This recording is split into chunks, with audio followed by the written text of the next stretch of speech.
આજે આપણે વ્રત ઉપવાસમાં ખવાય એવો ક્રિસ્પી ફરાળી હાંડવો બનાવીશું।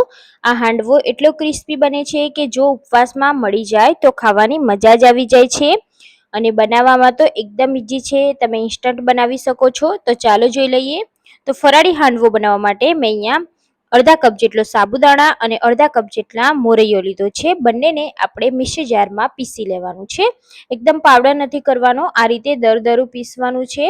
તો અહીંયા મેં પીસી લીધું છે। હવે આપણે એનો હાંડવો બનાવીશું। તો આ બેટરમાંથી આપણે બધું જ બેટર એક બાઉલમાં લઈ લેવાનું છે।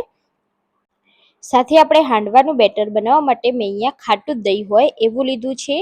તો અહીંયા અડધા કપ જેટલું દહીં અને અડધા કપ જેટલું પાણી એડ કરવાનું છે। બધું જ એડ કર્યા પછી બધું મિક્સ કરી લેવાનું છે। જો અહીંયા તમને બેટર સરખું પલળે નહીં તો તમે અહીંયા દહીં કે છાશ કે પછી પાણીનો ઉપયોગ કરી અને બેટરને પરફેક્ટ કરી શકો છો। તો આ રીતે આપણે બેટરને પલાળી દેવાનું છે। તો અત્યારે તમને બેટર ડ્રાય લાગતું હશે, 10 મિનિટ આપણે તેને સાઈડમાં રાખીશું એટલે વધારે ડ્રાય થઈ જશે। તો અહીંયા મેં 10 મિનિટ પછી ચેક કર્યું તો અહીંયા બેટર વધારે ડ્રાય છે એટલે આપણે તેમાં થોડું પાણી નાખી અને સરખું કરી લઈશું। મોરૈયો હોવાથી પાણીનું પ્રમાણ વધારે રાખવું જેથી મોરૈયો બધું જ પાણી ઓબ્ઝર્વ કરી લે છે। તો હવે આપણે બેટરને આપણે થીક રાખવાનું છે, જે રીતે આપણે હાંડવો બનાવતા હોય એવું જ આપણે બેટર રાખવાનું છે। તો મેં આ રીતનું ઘટ બેટર રાખ્યું છે।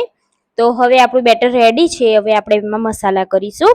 મસાલામાં સૌથી પહેલા આપણે મીઠું એડ કરીશું, મરચા લીલા અને મેં અહીંયા ખમણેલી દૂધી એડ કરી છે। જો તમારે ઉપવાસમાં દૂધી ના ખાતા હોય તો તમે સ્કીપ કરી શકો છો। 1 ચમચી ખાંડ એડ કરવાની છે, લીલા ધાણા એડ કરીશું અને બધું સરસ રીતે મિક્સ કરી લઈશું।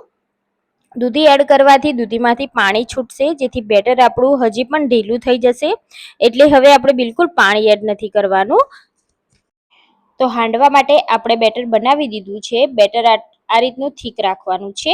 તો બેટર આપણું રેડી છે। બેટરને આપણે 2 મિનિટ જેવું સાઈડમાં રાખીશું જેથી આપણે જે ખાંડ એડ કરી છે તે ઓગળી જાય, ત્યાં સુધી આપણે ચટણી બનાવી લઈએ। તો મિક્સર બાઉલમાં આપણે કોથમીરના પાન, લીલા મરચાં, સિંગના દાણા, મીઠું, જીરું, 1 ચમચી ખાંડ અને અડધા લીંબુનો રસ એડ કરી દઈશું અને ચટણીનો કલર ગ્રીન રાખવા માટે મેં અહીંયા બરફના ટુકડા એડ કર્યા છે। હવે આ ચટણીને પીસી લેવાની છે। તો ચટણી આપણે પીસી લીધી છે, તમે જોઈ શકો છો ફરાળી ચટણી આપણી રેડી છે। એક બાઉલમાં તેને કાઢી લઈશું।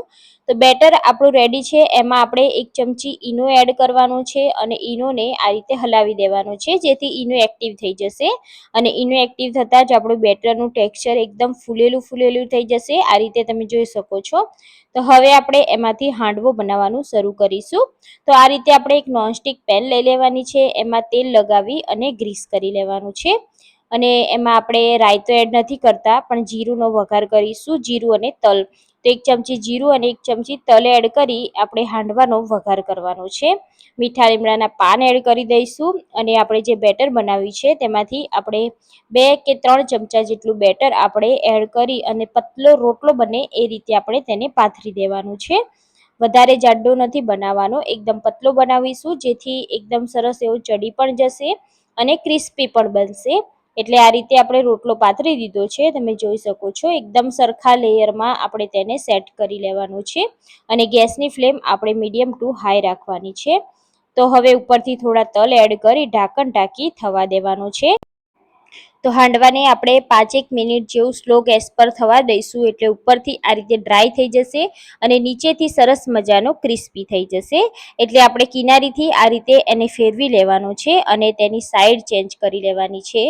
તો અહીંયા તમે જોઈ શકો છો કે નીચેથી એકદમ સરસ એવો ક્રિસ્પી હાંડવો બનીને તૈયાર છે। આ રીતે હવે બીજી સાઈડ પર તેને આપણે શેકી લેવાનો છે। બંને સાઈડ ક્રિસ્પી થાય ત્યાં સુધી હાંડવો આપણે શેકી લીધો છે। આ હાંડવાને આપણે ગરમા ગરમ સર્વ કરીશું અને તમે સાથે આપણે એ જ પેનમાં ફરીથી આ રીતે વઘાર કરી અને ફરીથી બેટર એડ કરી આપણે ફરીથી બીજો હાંડવો પણ તૈયાર કરી લેવાનો છે। તો આ હાંડવો એટલો ક્રિસ્પી અને એટલો ટેસ્ટી બને છે કે તમે ઉપવાસમાં ખાશો તો વારે ઘડીએ ઉપવાસમાં તમે આ જ રીતનો હાંડવો બનાવી અને ખાશો, એટલો ટેસ્ટી બને છે। તો તમને આ રેસીપી કેવી લાગી મને કમેન્ટ કરી અને જણાવજો। રેસીપી સારી લાગી હોય તો ફ્રેન્ડ સાથે શેર જરૂરથી કરી દેજો અને ચેનલ પર નવા છો તો પ્લીઝ ચેનલને સબસ્ક્રાઇબ કરવાનું ના ભૂલશો। તો ફરી મળીશું આપણે નવી રેસીપી સાથે, ત્યાં સુધી બાય બાય, જય શ્રી કૃષ્ણ।